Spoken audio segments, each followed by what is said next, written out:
वसुधा का नेता कौन हुआ, भूखंड विजेता कौन हुआ, अतुलित यश क्रेता कौन हुआ, नवधर्म प्रणेता कौन हुआ। वसुधा का नेता कौन हुआ, भूखंड विजेता कौन हुआ, अतुलित यश क्रेता कौन हुआ, नवधर्म प्रणेता कौन हुआ। जिसने न कभी आराम किया विघ्नों में रहकर नाम किया, जिसने न कभी आराम किया विघ्नों में रहकर नाम किया। नमस्कार साथियों, स्वागत करता हूं आप सभी का सारथी एकेडमी के इस यूट्यूब चैनल पर, सारथी एकेडमी के इस डिजिटल प्लेटफॉर्म पर। साथियों, हम लोग पढ़ रहे थे वर्ष 2022 का करंट अफेयर्स। सबसे पहले हमने शुरुआत की दोस्तों जनवरी 2022 के करंट अफेयर्स से बारे में। पहली क्लास जो ली साथियों अंतरराष्ट्रीय समसामयिकी की, उसके बाद में ली साथियों हमने राष्ट्रीय समसामयिकी की। जिन स्टूडेंट्स ने अंतरराष्ट्रीय समसामयिकी और राष्ट्रीय समसामयिकी क्लास नहीं लिए वो पहले ले सकते हैं साथियों। इसी के साथ आज हम लोग शुरू करने वाले हैं राजस्थान समसामयिकी जनवरी 2022। विश्वास मानिए दोस्तों, अगर आप किसी भी प्रतियोगी परीक्षा की तैयारी कर रहे हैं, सीईटी, एलडीसी, वनपाल, वन रक्षक या फिर कोई और परीक्षा, तो उसमें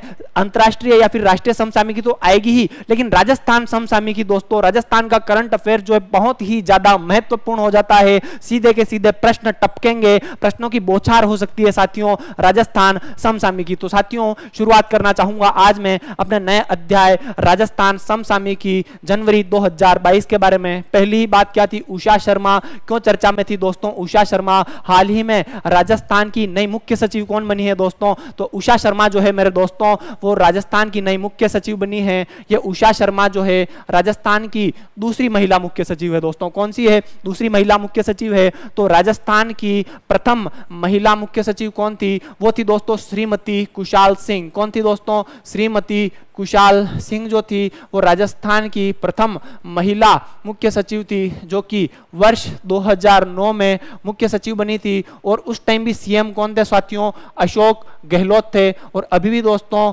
मुख्यमंत्री कौन है, तो अशोक गहलोत ही है साथियों। किसका स्थान लिया है उषा शर्मा ने, तो निरंजन आर्य का स्थान लिया। उषा शर्मा से पहले निरंजन आर्य जो थे दोस्तों मुख्य सचिव थे, लेकिन निरंजन आर्य को क्या बना दिया गया दोस्तों, अब मुख्यमंत्री का सलाहकार किसको नियुक्त कर दिया गया है, निरंजन आर्य को नियुक्त कर दिया गया। विशेष क्या है, राजस्थान की प्रथम महिला मुख्य सचिव श्रीमती कुशाल सिंह थी, जो कि वर्ष 2009 में बनी थी। और उषा शर्मा मुख्य सचिव बनने से पहले बूंदी व अजमेर जिले की जिला कलेक्टर के रूप में कार्य कर चुकी है। तो ये थी साथियों उषा शर्मा के बारे में चर्चा। आगे की खबर देखिए क्या आ रही थी जनवरी से। निरंजन आर्य हाल ही में मुख्य सचिव के पद से सेवानिवृत्त कौन हुए हैं दोस्तों, निरंजन आर्य जो है वो सेवानिवृत्त हो गए हैं। और मुख्यमंत्री का सलाहकार किसे नियुक्त किया गया है, निरंजन आर्य को नियुक्त किया गया है। महत्वपूर्ण प्रश्न है साथियों, पूछा जा सकता है कि हाल ही में मुख्यमंत्री का सलाहकार किसे नियुक्त कर दिया गया है, तो निरंजन आर्य को साथियों क्या कर दिया गया है, नियुक्त कर दिया गया। अगला देख लीजिए, लक्ष्यराज सिंह मेवाड़ क्यों खबरों में थे,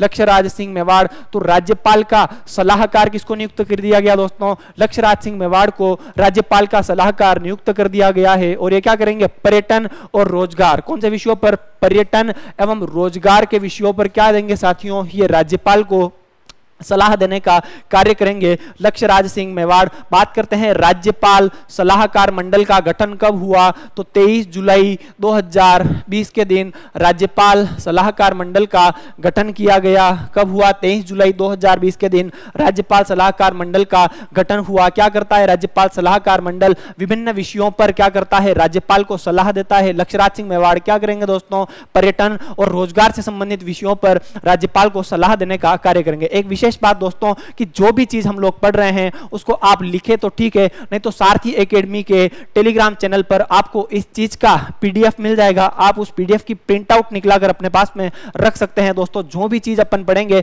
उसका पीडीएफ आपको सारथी एकेडमी के टेलीग्राम चैनल से मिल जाएगा। टेलीग्राम चैनल को आप सारथी एकेडमी के ज्वाइन कर सकते हैं। तो यह हुई साथियों किसके बारे में चर्चा, लक्ष्यराज सिंह मेवाड़ के बारे में चर्चा, जो कि हाल ही में राज्यपाल के सलाहकार नियुक्त हुए हैं। कौन है साथियों, लक्ष्यराज सिंह। राजस्थान का जो मेवाड़ राजघराना है, मेवाड़ राजघराने के राजकुमार कौन है, राजकुमार साहब है ये लक्ष्यराज सिंह मेवाड़। ठीक है साथियों, अगला देख लीजिए आप। अगली खबर क्या थी जनवरी की, गौरी माहेश्वरी। साथियों ये प्रश्न जो है बहुत ही ज्यादा महत्वपूर्ण है, इस पर आप 5 स्टार डाल दीजिए, लगे जितने स्टार डाल दीजिए कि हाल ही में राष्ट्रीय बाल पुरस्कार 2022 से किसको सम्मानित किया गया, तो साथियों गौरी माहेश्वरी को सम्मानित किया गया। कहां की रहने वाली है दोस्तों, है गौरी माहेश्वरी अजमेर जिले की रहने वाली है। और किसके लिए इन्हें प्रदान किया गया? कैलीग्राफी के लिए प्रदान किया गया। किसके लिए प्रदान किया गया साथियों? गौरी माहेश्वरी को राष्ट्रीय बाल पुरस्कार 2022 तो कैलीग्राफी के लिए प्रदान किया गया। कैलीग्राफी क्या होती है साथियों? एक लिखने की एक कला होती है। क्या होती है दोस्तों? कैलीग्राफी जो होती है लिखने की एक कला होती है, जिसमें अक्षरों को विभिन्न प्रकार से क्या किया जाता है साथियों? लिखा जाता है। मतलब एक प्रकार की लेखांकन शैली है कैलीग्राफी। मतलब गौरी माहेश्वरी को जो बाल पुरस्कार किसको दिए, किस क्षेत्र में दिया गया है? कला क्षेत्र में दिया गया है। किस क्षेत्र में दिया गया दोस्तों? कला क्षेत्र में दिया गया है। और कला क्षेत्र में भी किसके लिए? कैलीग्राफी के लिए दिया गया है। कितने रुपए दिए गए हैं गौरी माहेश्वरी को साथियों? 1 लाख रुपए नकद पुरस्कार दिया गया है। कितना दिया गया है दोस्तों? गौरी माहेश्वरी को 1 लाख नकद पुरस्कार दिया गया है। साथ में ही साथियों गौरी माहेश्वरी को प्रशस्ति पत्र भी प्रदान किया गया है। क्या प्रदान किया गया? 1 लाख रुपए कैश पेमेंट प्रदान किया गया और साथ में दोस्तों क्या प्रदान किया गया? प्रशस्ति पत्र भी प्रदान किया गया। बात करते हैं राष्ट्रीय बाल पुरस्कार 2022 की। कितनी बाल प्रतिभाओं को दिया गया? 29 बाल प्रतिभाओं को राष्ट्रीय बाल पुरस्कार 2022 दिया गया। दिमाग में छाप लीजिएगा, 29 बाल प्रतिभाओं को दिया गया। इन 29 बाल प्रतिभाओं में 15 तो कितने थे साथियों? बॉयज थे। मतलब 15 बालकों को दिया गया। और गर्ल्स कितनी थी साथियों? 14 बालिकाओं को क्या दिया गया साथियों? ये राष्ट्रीय बाल पुरस्कार 2022 प्रधानमंत्री के द्वारा प्रदान किया गया। और इनमें विशेष क्यों हो जाता है? क्योंकि गौरी माहेश्वरी जो है दोस्तों एकमात्र राजस्थानी बालिका जिन्हें बाल पुरस्कार दिया गया, राष्ट्रीय बाल पुरस्कार 2022 क्या किया गया साथियों? प्रदान किया गया गौरी माहेश्वरी को। साथियों ये थी गौरी माहेश्वरी के बारे में चर्चा। आगे की चर्चा क्या है हमारे पास में? ई दाखिल पोर्टल। ये बहुत ज्यादा महत्वपूर्ण है दोस्तों कि राजस्थान में किसकी शुरुआत की गई है? ई दाखिल पोर्टल की शुरुआत की गई है। कब से शुरुआत की गई है साथियों? 28 जनवरी 2022 से। साथियों जो हमारे पास में बीच बीच में तारीखें आती है वो आपके बहुत ज्यादा महत्वपूर्ण नहीं होती, क्योंकि एक वर्ष के करंट अफेयर्स में इतनी सारी तारीखें होती है, उन सबको याद कर पाना लगभग असंभव है। फिर भी आप में वो विशेष गुणवत्ता है तो आप लोग वो तारीखें क्या कर सकते हैं दोस्तों? याद कर सकते हैं। लेकिन हमें तारीखें याद नहीं करनी है साथियों। तो ये कोई विशेष नहीं है। 28 जनवरी 2022 को ई दाखिल पोर्टल की शुरुआत की गई। क्या है साथियों ई दाखिल पोर्टल? तो ई दाखिल पोर्टल पर उपभोक्ता को अगर उपभोक्ता आयोगों के पास कोई शिकायत करनी है तो उपभोक्ताओं को क्या सुविधा मिलेगी दोस्तों? कि उन्हें उपभोक्ता आयोगों के चक्कर नहीं लगाने पड़ेंगे। वो अपनी शिकायतें जो है सीधे ऑनलाइन घर पर बैठकर दर्ज करा पाएंगे। तो क्या है ये पोर्टल पर उपभोक्ता अपनी शिकायतें उपभोक्ता आयोगों के पास ऑनलाइन दर्ज करा सकेंगे। और इसका विकास किसने किया है इस ई दाखिल पोर्टल का? तो राष्ट्रीय सूचना केंद्र के द्वारा इसका विकास किया गया है। किसके द्वारा साथियों इसका विकास किया गया है? तो राष्ट्रीय सूचना केंद्र के द्वारा ई दाखिल पोर्टल का विकास किया गया है, जिसका शुभारंभ 28 जनवरी 2022 से इसका हो चुका है साथियों। विशेष क्या है? राजस्थान राज्य उपभोक्ता विभाग प्रतिरोध आयोग के अध्यक्ष कौन है दोस्तों? तो बनवारी लाल शर्मा है। कौन है राजस्थान राज्य उपभोक्ता विवाद प्रतितोष आयोग के अध्यक्ष साथियों? तो बनवारी लाल शर्मा है साथियों। ये बात हुई साथियों ई दाखिल पोर्टल की। अगली चर्चा देखिए साथियों क्या थी? जनवरी 2022 में प्रदेश की पहली सोने की खदान कहां मिली है? बहुत ही ज्यादा महत्वपूर्ण है साथियों। परीक्षा में टपक सकता है, परीक्षा में छप सकता है। इस पर आप 5 स्टार डाल दीजिए कि प्रदेश की पहली सोने की खदान कहां मिली है? तो वो मिली है देवी तलाई ग्राम में। कौन सा गांव है साथियों? देवतलाई ग्राम है। कहां पर पड़ता है ये देवतलाई ग्राम? तो कोटड़ी उपखंड है भीलवाड़ा का। वहां पर प्रदेश की पहली सोने की खदान प्राप्त हुई है। कितने भंडार है वहां पर? लगभग 600 किलो सोने के भंडार है। कितने सोने के भंडार है दोस्तों? लगभग 600 किलो सोने के भंडार है। बहुत महत्वपूर्ण है, पूछा जा सकता है ये अपने पास में। बात करते हैं साथियों राजस्थान में स्वर्ण भंडार की। किसकी बात करते हैं दोस्तों? राजस्थान में स्वर्ण भंडार की। कहां से प्राप्त होते हैं दोस्तों राजस्थान में स्वर्ण भंडार? कहां पर है? तो जगह है अपने पास में, एक तो है साथियों जगपुरा भूकिया। कौन सी जगह है दोस्तों? एक तो है हमारे पास में जगपुरा भूकिया और दूसरा है साथियों आनंदपुरी भूकिया। कौन सा साथियों? जगपुरा भूकिया और आनंदपुरी भूकिया। इन दोनों जगह से क्या प्राप्त होते हैं साथियों? स्वर्ण भंडार राजस्थान में है, लेकिन अभी तक निकाले नहीं जा रहे हैं। कहां पर है जगपुरा भूकिया और आनंदपुरी भूकिया? तो दोनों के दोनों साथियों कहां पर है दोस्तों? अपने पास में बांसवाड़ा में है। बांसवाड़ा की बात आई है। बांसवाड़ा में और किसके भंडार मिलते हैं साथियों? तो बांसवाड़ा में जो है वो अपने पास में मैग्नीज के भंडार भी मिलते हैं। किसके भंडार मिलते हैं साथियों? मैग्नीज के भंडार। कहां से मिलते हैं बांसवाड़ा में? तो 3 जगहों से मिलते हैं। कहां से है? एक तो है साथियों लीलवानी है, एक जगह है साथियों लीलवानी, दूसरा है साथियों अपने पास में काला खूंट और तीसरा है साथियों तलवाड़ा। और कौन सा है साथियों? तलवाड़ा। लीलवानी, काला खूंट और तलवाड़ा, यहां से क्या प्राप्त होते हैं साथियों? मैग्नीज के भंडार प्राप्त होते हैं। मैग्नीज का प्रयोग क्यों किया जाता है? लोहे को कठोर बनाने में किसका काम आता है? मैग्नीज का प्रयोग जो है वो अपने पास में किया जाता है साथियों। यह हुई साथियों बात किसकी, बांसवाड़ा के बारे में। बांसवाड़ा में ही एक गांव है अपने पास में, कौन सा गांव है साथियों, वो बोरकुंडा गांव है अपने पास में बांसवाड़ा में। ये राजस्थान का सबसे दक्षिणी गांव कौन सा है दोस्तों, तो बोरकुंडा गांव जो है राजस्थान का सबसे दक्षिणी गांव है। ये बात हुई साथियों स्वर्ण भंडार की। क्या राजस्थान में हीरे के भंडार है कहीं पर, जी हाँ साथियों, राजस्थान में हीरे के भंडार कहां पर है दोस्तों, हीरे के भंडार तो ये है दोस्तों केशरपुरा में। कहां पर है साथियों, केशरपुरा नाम की जगह है हमारे पास में। केशरपुरा कहां पर पड़ता है, ये केशरपुरा प्रतापगढ़ में जो है वो केशरपुरा प्रतापगढ़ में हीरे के भंडार भी है, लेकिन अभी तक हीरा वहां से निकाला नहीं जा रहा है। स्वर्ण का उत्पादन कहां से होता है भारत में, हीरे का उत्पादन जो होता है वो कहां से होता है, पन्ना से होता है। कहां से होता है, पन्ना नाम की जगह है मध्य प्रदेश में, वहां से किसका उत्पादन होता है साथियों, सोने का उत्पादन होता है। ये थी साथियों चर्चा किसके बारे में, स्वर्ण भंडारों के बारे में। अगला देख लीजिए MSME टेक्नोलॉजी पार्क, बहुत ज्यादा महत्वपूर्ण है साथियों, इस पर भी आप 5 स्टार लगा सकते हैं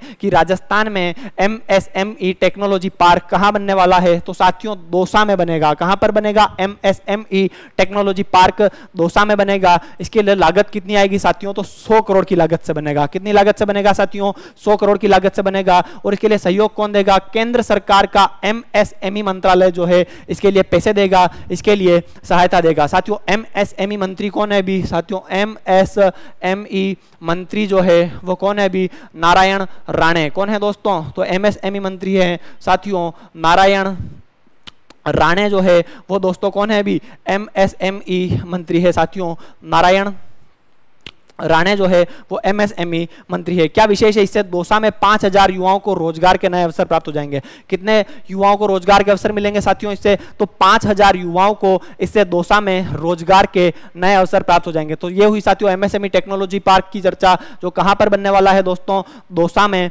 बनने वाला है। कहां पर बनने वाला है साथियों, दौसा में बनने वाला है। बात कर लेते हैं अपने पास में साथियों किसकी, दौसा के बारे में। दौसा कब जिला बना, तो 10 अप्रैल 1991 के दिन क्या बना दोस्तों, दौसा जो है वो जिला बन गया था। मेहंदीपुर बालाजी का मंदिर कहां पर स्थित है साथियों, तो मेहंदीपुर बालाजी का जो मंदिर है वो साथियों हमारे पास में कहां पर स्थित है, दौसा में स्थित है। इसके अलावा चांद बावड़ी कहां पर स्थित है साथियों, चांद बावड़ी जो है वो आभानेरी दौसा में स्थित है। कहां पर स्थित है साथियों, आभानेरी दौसा जो है वहां पर चांद बावड़ी जो है वो स्थित है। और कछवाहा राजवंश की प्रथम राजधानी कौन सा था अपने पास में, तो कछवाहा राजवंश की प्रथम राजधानी कौन सा था, कछवाहा वंश की प्रथम राजधानी जो था वो था दोस्तों कौन था, दौसा जो था वो प्रथम राजधानी था हमारे पास में किसकी, कछवाहा वंश की। ये बात किसकी हो गई है साथियों, दौसा के बारे में चर्चा हो गई है। इसी के साथ हम लोग आगे की ओर बढ़ते हैं। अगली खबर क्या थी जनवरी 2022 की,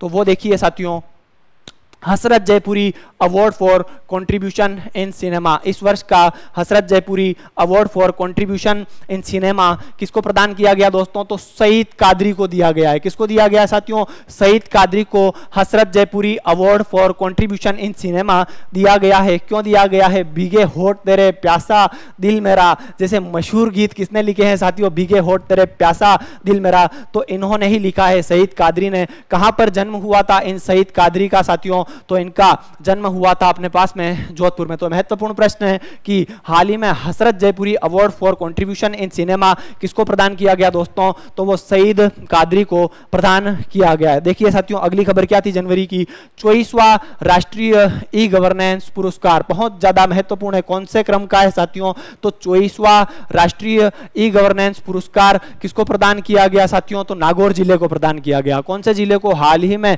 24वां राष्ट्रीय ई गवर्नेंस पुरस्कार प्रदान किया गया है साथियों, 5 स्टार डाल दीजिएगा। नागौर को दिया गया है।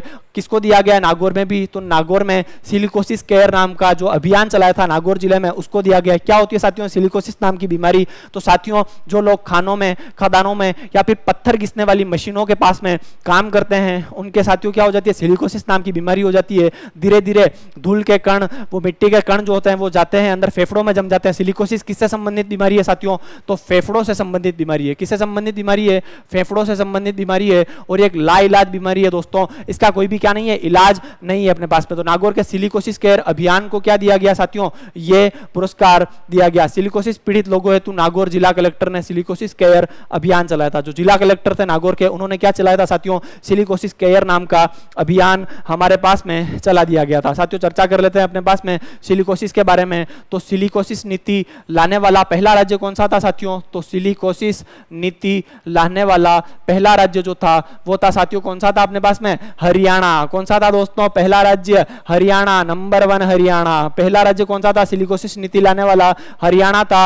और दूसरा राज्य कौन सा था मेरे दोस्तों? तो वो था हमारे पास में राजस्थान। आपनो राजस्थान सिलिकोसिस नीति लाने वाला कौन सा राज्य था साथियों? दूसरा राज्य था। कब राजस्थान में सिलिकोसिस नीति लाई गई दोस्तों? तो तारीख याद कर लीजिएगा, दिमाग की गहराइयों में डाल दीजिएगा कि 3 अक्टूबर 2019 के दिन राजस्थान में क्या लेकर आएगी साथियों? सिलिकोसिस नीति लागू कर दी गई। और देश में सिलिकोसिस नीति लाने वाला राजस्थान कौन सा राज्य था? दूसरा राज्य था। और पहला राज्य कौन सा था मेरे दोस्तों? तो वो था अपने पास में हरियाणा था। तो ये हुई साथियों 24वें राष्ट्रीय ई गवर्नेंस पुरस्कार की बात, जो किसको दिया गया साथियों? नागौर जिले को प्रदान किया गया। अगली खबर क्या है? पचपदरा रिफाइनरी हेतु जल आपूर्ति। साथियों जो पचपदरा रिफाइनरी जो है उसको जल आपूर्ति किसके द्वारा की जाएगी? तो उसको जल आपूर्ति की जाएगी साथियों इंदिरा गांधी नहर परियोजना के द्वारा। किसके द्वारा की जाएगी? इंदिरा गांधी नहर के द्वारा पचपदरा रिफाइनरी को जल आपूर्ति की जाएगी। एक लाइन का प्रश्न पूछ ले कि पचपदरा रिफाइनरी को जल आपूर्ति किसके द्वारा की जाएगी? तो वो की जाएगी साथियों इंदिरा गांधी नहर के द्वारा। और कहां पर स्थित है ये पचपदरा रिफाइनरी? बाड़मेर में स्थित है। कहां पर स्थित है साथियों? पचपदरा रिफाइनरी। तो पचपदरा रिफाइनरी जो है मेरे दोस्तों वो बाड़मेर में स्थित है। कहां पर स्थित है पचपदरा रिफाइनरी साथियों? बाड़मेर में स्थित है। बात कर लेते हैं साथियों पचपदरा रिफाइनरी की। किसकी बात कर लेते हैं दोस्तों? पचपदरा रिफाइनरी के बारे में हम लोग चर्चा कर लेते हैं। राजस्थान की प्रथम रिफाइनरी है। कौन सी है साथियों? राजस्थान की प्रथम रिफाइनरी है ये पचपदरा रिफाइनरी। और देश की कौन सी है? तो देश की 26वीं रिफाइनरी है। कौन सी है दोस्तों? देश की 26वीं और राजस्थान की प्रथम रिफाइनरी है। कहां पर स्थित है पचपदरा रिफाइनरी दोस्तों? तो ये बाड़मेर में है। और बजट कितना है साथियों इसके लिए? कितने पैसों में बनेगी? तो ये बनेगी 43,129 करोड़ रुपए में। कितना रुपए में बनेगी साथियों? 43,129 करोड़ रुपए में बनेगी। इसके अलावा यहां पर क्या बनेगा साथियों? पचपदरा पेट्रोकेमिकल कॉम्प्लेक्स भी बनेगा। क्या बनेगा साथियों? पचपदरा पेट्रोकेमिकल कॉम्प्लेक्स भी कहां पर बनाया जाएगा साथियों? यहां पर बनाया जाएगा। तो ये हुई साथियों किसके बारे में चर्चा? पचपदरा रिफाइनरी के बारे में। ये किस मानक पर आधारित है साथियों? तो ये BS6 मानकों पर आधारित है। किस पर आधारित है? BS6 मानकों पर आधारित है। अर्थात ये क्या अपने पास में एक इको फ्रेंडली रिफाइनरी है। कौन सी रिफाइनरी है दोस्तों? पचपदरा रिफाइनरी। ये एक इको फ्रेंडली रिफाइनरी है और इसकी कुल क्षमता कितनी है? तो 9 मिलियन मेट्रिक टन। कितनी है दोस्तों? 9 मिलियन मेट्रिक टन जो है वो इसकी वार्षिक क्षमता है। कितनी है? 9 मिलियन मीट्रिक टन जो है वो इसकी वार्षिक क्षमता है। और ये राजस्थान की पहली रिफाइनरी है। कौन सी रिफाइनरी है? पचपदरा रिफाइनरी राजस्थान की पहली रिफाइनरी है। तो ये हुई साथियों चर्चा किसके बारे में? पचपदरा रिफाइनरी के बारे में और 24वें राष्ट्रीय ई गवर्नेंस पुरस्कार के बारे में। साथियों अगला देखते हैं आगे की खबर क्या थी अपने पास में। तो अगला देखिए, राजस्थान राज्य कृषि उद्योग विकास बोर्ड के गठन को मंजूरी। किसके गठन को मंजूरी मिली है साथियों? राजस्थान राज्य कृषि उद्योग विकास बोर्ड के गठन को मंजूरी मिल गई है। किसने दी है? तो मंत्रिमंडल की बैठक में राजस्थान राज्य कृषि उद्योग विकास बोर्ड के गठन को मंजूरी मिल गई है। क्यों मिली है साथियों? तो क्योंकि किसानों की आय में क्या करनी है अपने पास में साथियों? वृद्धि करनी है। क्या करनी है? किसानों की आय में वृद्धि करनी है और कृषि विपणन तंत्र को मजबूत करना है। इसके लिए राजस्थान में किसका गठन किया जाएगा? तो राजस्थान राज्य कृषि उद्योग विकास बोर्ड का गठन किया जाएगा। क्या काम करेगा ये बोर्ड? तो ये साथियों क्या करेगा? कृषकों की आय में वृद्धि के लिए क्या बनाएगा साथियों? नीतियां बनाएगा और योजनाएं बनाएगा। और फिर वो योजनाएं और नीतियां किस प्रकार से लागू करनी है इसके बारे में कौन बताएगा? राजस्थान राज्य कृषि उद्योग विकास बोर्ड। उद्देश्य क्या है इसके? कृषि विपणन तंत्र की क्या करनी है दोस्तों?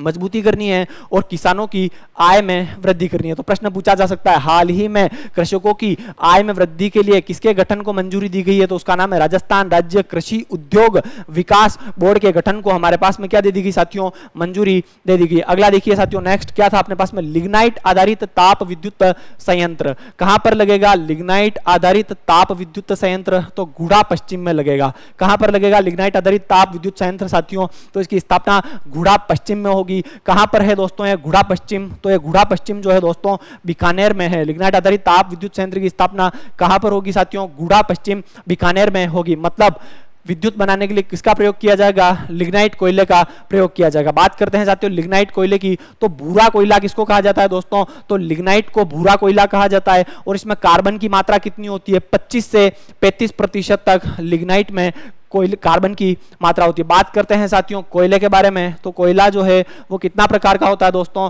तो कोयला जो होता है वो 4 प्रकार का होता है। कौन कौन से प्रकार का होता है, 4 प्रकार का होता है। 4 प्रकार कौन से हो गए, एक तो हो गया साथियों एंथ्रेसाइट, कौन सा हो गया, एक हो गया एंथ्रेसाइट हो गया, दूसरा होता है साथियों बिटुमिनस, कौन सा होता है साथियों, बिटुमिनस, तीसरा होता है साथियों लिग्नाइट और पिट। एंथ्रेसाइट, बिटुमिनस, लिग्नाइट और पिट, इन कोयलों में सबसे ज्यादा कार्बन का प्रतिशत किसमें होता है, एंथ्रेसाइट में होता है। मतलब सबसे अच्छी गुणवत्ता का कोयला कौन सा होता है साथियों, तो वो होता है हमारे पास में एंथ्रेसाइट। और सबसे खराब गुणवत्ता का कोयला कौन सा होता है दोस्तों, तो वो होता है पिट, क्योंकि इसमें कार्बन प्रतिशत क्या होता है, सबसे कम होता है। कोयले को क्या कहा जाता है साथियों, उद्योगों की रोटी, किसको कहा जाता है साथियों, उद्योगों की रोटी किसको कहा जाता है साथियों, तो कोयले को उद्योगों की रोटी कहा जाता है। हमने किसकी बात की साथियों, लिग्नाइट कोयले की बात की है। किसने की बात की है साथियों, लिग्नाइट की बात की है। तो राजस्थान में एक जगह है उसका नाम क्या है साथियों, पलाना नाम की जगह, क्या नाम है, पलाना। कहां पर है साथियों पलाना, तो बीकानेर में। कहां पर है दोस्तों ये पलाना, बीकानेर में है।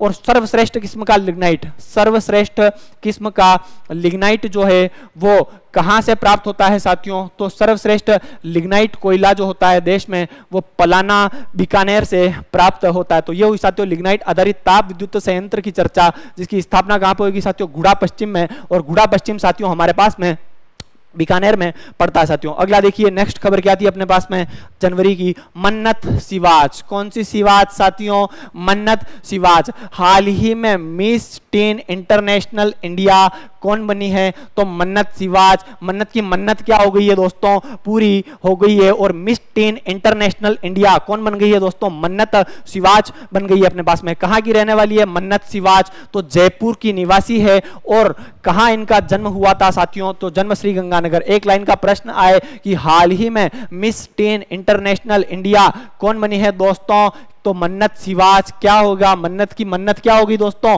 पूरी हो गई है साथियों। तो ये थी साथियों मिस टीन इंटरनेशनल इंडिया की चर्चा। अगला देख लीजिए जयपुर मेट्रो फेज 1C। साथियों जयपुर मेट्रो फेज 1C है, उसके जल्द ही शुरू होने की संभावना है। और उसका रूट क्या होगा साथियों, जयपुर मेट्रो फेज 1C का बड़ी चौपड़ से ट्रांसपोर्ट नगर के मध्य होगा। क्या होगा साथियों, बड़ी चौपड़ से ट्रांसपोर्ट नगर के मध्य इसका रूट होने वाला है। बात कर लेते हैं साथियों किसकी, जयपुर मेट्रो के बारे में। किसकी बारे में साथियों, जयपुर मेट्रो की अगर हम लोग चर्चा करें अपने पास में, तो जयपुर मेट्रो कब से शुरू हुई अपने पास में, तो 3 जून 2015 से। कब से साथियों, 3 जून 2015 से जयपुर मेट्रो का संचालन शुरू हो गया। कितने फेज में इसका निर्माण हुआ, 4 फेज में। कितने हैं अपने पास में, 4 फेज में इसका निर्माण हुआ। पहला फेज कौन सा था साथियों, वो था अपने पास में मानसरोवर से चांदपोल। कहां तक था साथियों, मानसरोवर से चांदपोल जो था वो इसका साथियों क्या था, पहला फेज था।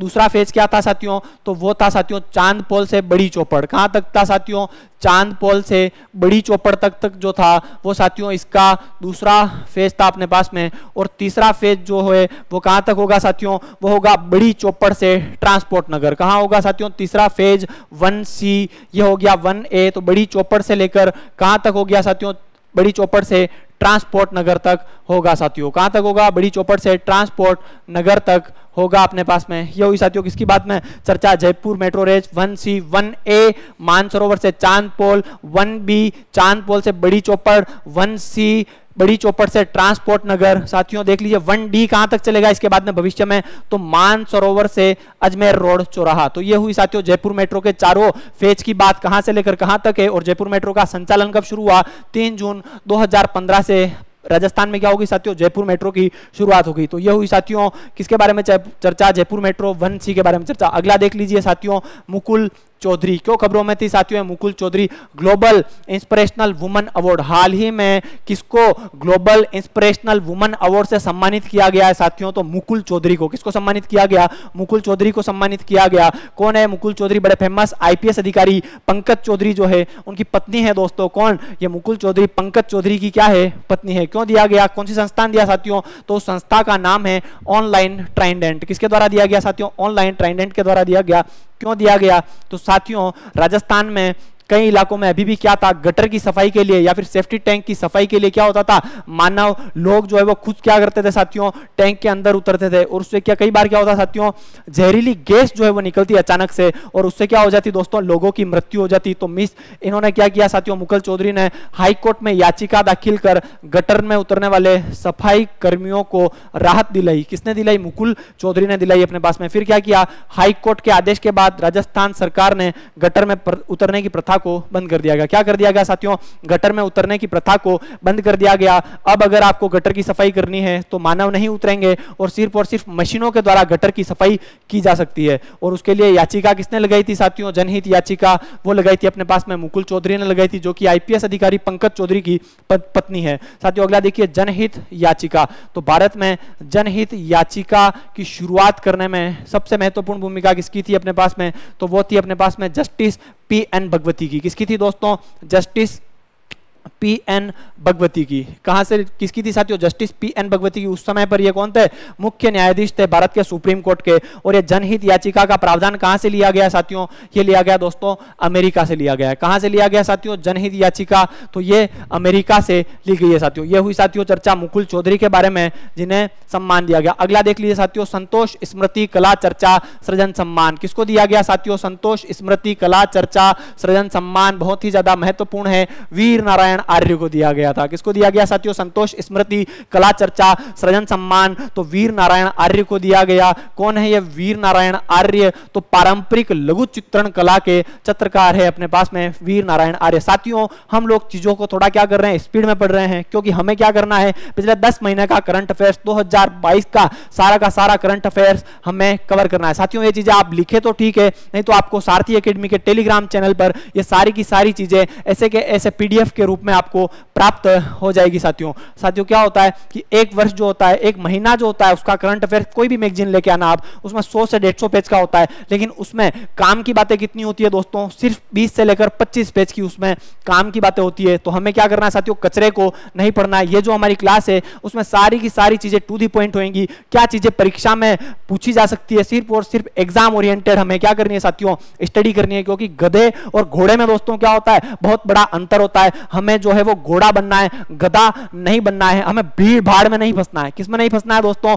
हमें भीड़ भाड़ में नहीं फंसना है, क्योंकि भीड़ सिर्फ कहां जाती है साथियों, भाड़ में जाती है और कहीं नहीं जाती है। भीड़ सिर्फ और सिर्फ भाड़ में जा सकती है। हमें एग्जाम ओरिएंटेड स्टडी करनी है और हमें क्या निकालना है दोस्तों, सिर्फ और सिर्फ एग्जाम निकालना है। इसलिए साथियों हम लोग सिर्फ और सिर्फ क्या बातें करेंगे, सिर्फ एग्जाम ओरिएंटेड और टू दी पॉइंट बातें करेंगे, जहां से प्रश्न क्या किया जा सकता है साथियों, परीक्षा में पूछा जा सकता है। अगला देख लीजिए, महाराज ब्रजराव सिंह। कौन थे ये महाराज ब्रजराज सिंह, तो कोटा के पूर्व महाराज थे। कौन थे, महाराव ब्रजराज सिंह कोटा के पूर्व महाराज थे, जिनका हाल ही में निधन हो गया। प्रश्न पूछ ले, महाराव ब्रजराज सिंह का निधन हो गया, कौन थे, तो कोटा के पूर्व महाराज थे। कितने वर्ष की उम्र की आयु में निपट गए हमारे पास में साथियों महाराव ब्रजराज सिंह, तो इन्होंने 87 वर्ष की आयु पूर्ण की। कितने वर्ष की आयु पूर्ण की दोस्तों, 87 वर्ष की आयु पूर्ण की और शतक मारते मारते रह गए। कौन साथियों, कोटा के महाराज, और निपट गए, सुपुर्द खाक हो गए साथियों। ये थी साथियों चर्चा ब्रजराज सिंह के बारे में। अगला देख लीजिए, कर्नल कृष्ण सिंह। कौन है साथियों, ये कर्नल कृष्ण सिंह सर्वाधिक अल्ट्रा मैराथन दौड़ का विश्व रिकॉर्ड बनाया है। हाल ही में सर्वाधिक अल्ट्रा मैराथन दौड़ का विश्व रिकॉर्ड किसने बनाया है साथियों, तो कर्नल कृष्ण सिंह ने बनाया है। कितनी दौड़ की उन्होंने साथियों, तो 50 अल्ट्रा मैराथन दौड़ पूर्ण की है। कितनी पूर्ण की है साथियों, 50 अल्ट्रा मैराथन दौड़ जो है वो अपने पास में क्या किया साथियों, कर्नल कृष्ण सिंह ने पूर्ण की है। कितनी की है साथियों, 50 मार दी हमारे पास में। किसने साथियों, कर्नल कृष्ण सिंह ने 50 मार दी अपने पास में। कौन है ये कर्नल कृष्ण सिंह, तो अजमेर की राष्ट्रीय मिलिट्री स्कूल जो है उसके पूर्व छात्र हैं हमारे पास में ये कर्नल कृष्ण सिंह। साथियों आगे की चर्चा देखिए कि सप्त शक्ति कमान की ओर से 74वां सेना दिवस मनाया गया। कब मनाया गया साथियों, 15 जनवरी को सप्त शक्ति कमान की ओर से 74वां सेना दिवस मनाया गया। क्यों मनाया गया साथियों, 15 जनवरी को सेना दिवस मनाया जाता है। क्यों मनाया जाता है, क्योंकि 15 जनवरी 1949 के दिन के एम करियप्पा, कौन से अप्पा, के एम करियप्पा ने फ्रांसिस बूचर से भारतीय सेना की कमान अपने हाथ में ले ली थी। ये सब शक्ति कमान की ओर से 74वां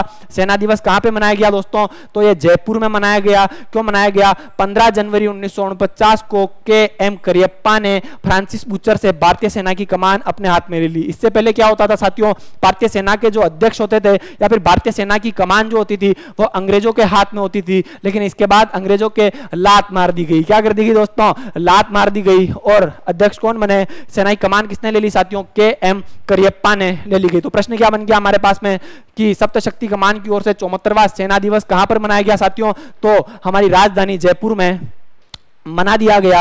अगला देख लीजिए साथियों, भारत के सर्वश्रेष्ठ मौसम केंद्र का पुरस्कार किसको मिला है। बहुत ज्यादा महत्वपूर्ण प्रश्न है ये कि भारत के सर्वश्रेष्ठ मौसम केंद्र का पुरस्कार किसको मिला है। राजस्थान वालों गर्व की खबर है कि हमारा मौसम केंद्र जो है जयपुर का, उसको जो है वो क्या मिला है, सर्वश्रेष्ठ मौसम केंद्र का पुरस्कार मिला है। किसको मिला है, भारत के सर्वश्रेष्ठ मौसम केंद्र का पुरस्कार मौसम केंद्र जयपुर को मिला है। क्यों मिला है, मौसम के सटीक पूर्वानुमान के लिए। जो मौसम केंद्र जयपुर है वो क्या करता है दोस्तों, मौसम का सटीक पूर्वानुमान लगा रहा था, इसलिए इसको क्या मिल गया, भारत के सर्वश्रेष्ठ मौसम केंद्र का पुरस्कार मिल गया साथियों। अगला देख लीजिए, रजत चौहान, रजत ने जीता स्वर्ण। क्या जीता साथियों, रजत ने क्या जीत लिया, अपने पास में स्वर्ण जीत लिया। कौन है ये रजत चौहान, जयपुर के रहने वाले हैं। कहां के रहने वाले हैं, जयपुर के रहने वाले हैं। हैदराबाद में आयोजित NTPC national ranking compound archery tournament में स्वर्ण पदक जीता। हाल ही में हैदराबाद में आयोजित NTPC national ranking compound archery tournament में स्वर्ण पदक किसने जीता साथियों, तो रजत ने जीता। कैसे याद रहेगा, रजत ने क्या जीता है, स्वर्ण जीता है। कहां के रहने वाले हैं साथियों, ये रजत चौहान। तो ये रजत चौहान जो है मेरे दोस्तों जयपुर के रहने वाले हैं। अगला देखिए साथियों, अगली क्या खबर थी अपने पास में कि दिशांत याग्निक, कौन से याग्निक दोस्तों, दिशांत याग्निक राजस्थान रॉयल्स के फील्डिंग कोच कौन बने हैं दोस्तों, राजस्थान रॉयल्स के। तो दिशांत याग्निक जो है वो राजस्थान रॉयल्स के फील्डिंग कोच बने हैं। कितने वर्षों के लिए इन्होंने करार किया है दोस्तों, 3 वर्षों के लिए इन्होंने करार किया। राजस्थान रॉयल्स के साथ में कितने वर्षों का करार किया है, 3 वर्षों का करार किया है। किसकी है दोस्तों, ये राजस्थान रॉयल्स, तो शिल्पा की है। किसकी है दोस्तों, राजस्थान रॉयल्स टीम शिल्पा शेट्टी की टीम है। किसकी है, अपनी शिल्पा की, अपनी राजस्थान रॉयल्स क्या है साथियों, टीम है। उनके पति राज कुंद्रा वो भी अभी जेल यात्रा पर जाकर है। अगला देख लीजिए, जमवा रामगढ़ जयपुर, बहुत ज्यादा महत्वपूर्ण है आज का 5 स्टार वाला प्रश्न, फूल जड़ियों वाला प्रश्न कौन सा है साथियों, जमवा रामगढ़। क्यों खबरों में था दोस्तों जमवा रामगढ़ अपने पास में, तो मनरेगा कार्यों के अंतर्गत एक तालाब की खुदाई में 750 वर्ष पुराने 82 सिक्के मिले। कितने मिले साथियों, 750 वर्ष पुराने हैं। और संख्या में कितने हैं दोस्तों वो सिक्के, तो 82 सिक्के हैं। कितने सिक्के हैं दोस्तों, 82 सिक्के हैं यहां से प्राप्त हुए अपने पास में। इनमें से 76 सिक्के जो हैं वो रणथंभौर के चौहान शासक जयद्रथ सिंह के काल में 82 सिक्के मिले हैं। और इनमें से 76 सिक्के जो है वो किसके काल के हैं साथियों, रणथंभौर के चौहान शासक थे अपने पास में जयद्रथ सिंह, उनके काल के हैं। तो ये कहां से मिले हैं सिक्के, 750 वर्ष पुराने, जमवा रामगढ़ से मिले हैं। कहां से मिले हैं दोस्तों, जमवा रामगढ़ से ये सिक्के जो है वो प्राप्त हुए हैं। बात कर लेते हैं साथियों जमवा रामगढ़ की, कहां पर पड़ता है ये जमवा रामगढ़, तो दोस्तों जमवा रामगढ़ जो है वो जयपुर में पड़ता है। जमवा रामगढ़ इसका नाम क्यों है, यहाँ पर जमवाय माता का मंदिर है। किसका मंदिर है, राजस्थान में जमवाय माता का मंदिर जो है वो कहां पर स्थित है साथियों, जमवाय माता का मंदिर। तो जमवा रामगढ़ जो है वहां पर जमवाय माता का मंदिर है। कौन है ये जमवाय माता, तो कच्छवाहा वंश की कुल देवी कौन सी है दोस्तों, तो कच्छवाहा वंश की कुल देवी है। कौन है? कछवाहा वंश की कुल देवी है ये जमवाय माता, कछवाहा वंश की कुल देवी है। मेवाड़ राजवंश की कुल देवी कौन है दोस्तों? तो मेवाड़ राजवंश की कुल देवी जो है वो बाण माता है और कछवाहा वंश की कुल देवी जमवाय माता है। और इस जमवाय माता के मंदिर का निर्माण किसने करवाया था? तो दुल्हे राय ने करवाया था। किसने करवाया था दोस्तों? जमवाय माता के मंदिर का निर्माण तो दुल्हे राय के द्वारा जमवाय माता के मंदिर का निर्माण कर दिया गया था। तो कहां पे मिले हैं? चांदी के सिक्के 750 वर्ष पुराने वो मिले हैं दोस्तों जमवा रामगढ़ में, जो कि जयपुर में पड़ता है। और किसके काल के हैं? रणथंभौर के चौहान शासक जैत्र सिंह के काल के हैं। किसके काल के हैं? रणथंभौर के चौहान शासक जैत्र सिंह के काल के हैं। बात करते हैं अपने पास में रणथंभौर की, तो रणथंभौर दुर्ग कहां पर स्थित है दोस्तों? सवाई माधोपुर में स्थित है। कहां पर स्थित है? रणथंभौर दुर्ग जो है वो सवाई माधोपुर में स्थित है।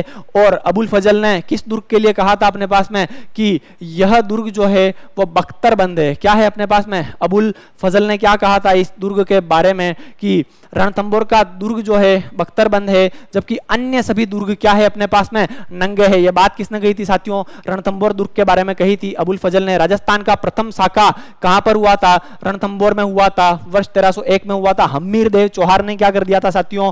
केसरिया कर लिया था। और रानी रंग देवी जो ही उन्होंने क्या कर दिया था साथियों? जौहर कर लिया था। तो ये हुई साथियों रणथंभौर दुर्ग के बारे में चर्चा। दुर्गाधिराज दुर्ग किसको कहा जाता है साथियों? तो दुर्गाधिराज दुर्ग जो है वो अपने पास में रणथंभौर दुर्ग को कहा जाता है। और राजस्थान के सभी दुर्गों का राजा, राजस्थान के सभी दुर्गों का राजा किसको कहा जाता है दोस्तों? रणथंभौर दुर्ग को कहा जाता है। यहां पर कंफ्यूज मत होना दोस्तों कि राजस्थान के दुर्गों का राजा किसको कहा जाता है? तो रणथंभौर दुर्ग को कहा जाता है। लेकिन राजस्थान के सभी दुर्गों का सिरमौर किसको कहा जाता है? तो दुर्गों का सिरमौर जो है वो चित्तौड़गढ़ दुर्ग को कहा जाता है। तो यह हुई साथियों चर्चा रणथंभौर के बारे में। और चर्चा हुई जमवा रामगढ़ के बारे में। क्यों चर्चा में था जमवा रामगढ़ वो हमने साथियों देख लिया। आगे का देख लीजिए, आगे की खबर हमारे पास में साथियों क्या थी? ऑपरेशन सर्द हवा। कौन सी हवा साथियों? ऑपरेशन सर्द हवा। कहां पर चलाया गया ऑपरेशन सर्द हवा का आयोजन? कहां किया गया?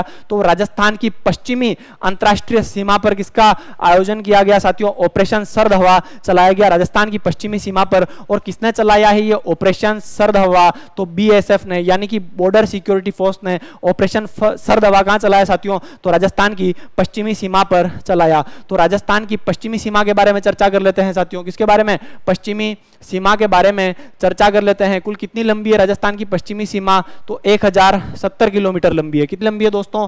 1070 किलोमीटर लंबी है। इसका नाम क्या है दोस्तों? तो रेड क्लिफ लाइन। कौन सी line? Sir Cyril Radcliffe line जो है वो इसका नाम है। इसका निर्धारण कब हुआ था साथियों? 17 अगस्त 1947 को इसका निर्धारण हो गया था अपने पास में। कहां से लेकर कहां तक है ये?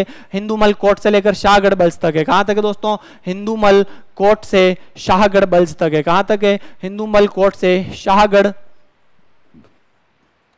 बल्ज तक है। कहां पर ये हिंदूमल कोट? ये श्रीगंगानगर में है। और ये शाहगढ़ बल्ज जो है दोस्तों वो अपने पास में बाड़मेर में पड़ता है। ये हुई साथियों किसके बारे में बात? पश्चिमी सीमा के बारे में बात। कितने जिले हैं इस पर? 4 जिले हैं पश्चिमी अंतरराष्ट्रीय सीमा पर। कौन कौन से साथियों? श्रीगंगानगर, श्रीगंगानगर के बाद में अपना बीकानेर, बीकानेर के बाद में जैसलमेर, जैसलमेर के बाद हो गया साथियों बाड़मेर। तो ये हुई साथियों किसके बारे में चर्चा? पश्चिमी सीमा के बारे में चर्चा हुई है अपने पास में। और कितने जिले पश्चिमी सीमा पर स्थित है साथियों राजस्थान के? तो वो 4 जिले हैं। कौन कौन से हैं वो 4 जिले अपने पास में साथियों? तो वो है एक तो अपने पास में श्रीगंगानगर। कौन सा है साथियों? श्रीगंगानगर। श्रीगंगानगर की कितनी सीमा लगती है? 210 किलोमीटर लगती है। अगला है अपने पास में साथियों कौन सा? बीकानेर। बीकानेर की कितनी लगती है साथियों? 164 किलोमीटर लगती है। कितनी लगती है साथियों? बीकानेर की लगती है अपने पास में 168 किलोमीटर लगती है। अगला है साथियों जैसलमेर। जैसलमेर की लगती है अपने पास में 464 किलोमीटर सीमा लगती है। और अगला है साथियों कौन सा? बाड़मेर। बाड़मेर की कितनी है साथियों? बाड़मेर की है दोस्तों 228 किलोमीटर। कितनी है दोस्तों? 228 किलोमीटर। यह हुई साथियों राजस्थान की पश्चिमी सीमा के बारे में चर्चा। तो ऑपरेशन सर्द हुआ बीएसएफ के द्वारा चलाया गया। कहां चलाया गया? राजस्थान की पश्चिमी सीमा पर चलाया गया। अगला देख लीजिए गांधी बधिर महाविद्यालय। बहुत ज्यादा महत्वपूर्ण है यह प्रश्न, सीधा का सीधा छपेगा। इसी आवाज मेरे दोस्तों अंतरात्मा से आ रही है। गांधी बधिर महाविद्यालय का हाल ही में शुभारंभ कहां पर किया गया दोस्तों? तो जोधपुर में किया गया। कहां पर किया गया साथियों? जोधपुर में किया गया। कब किया गया इसका शुभारंभ? तो 15 जनवरी 2022 को किया गया। कब किया गया? 15 जनवरी 2022 को गांधी बधिर महाविद्यालय का शुभारंभ किया गया। कहां पर था ये?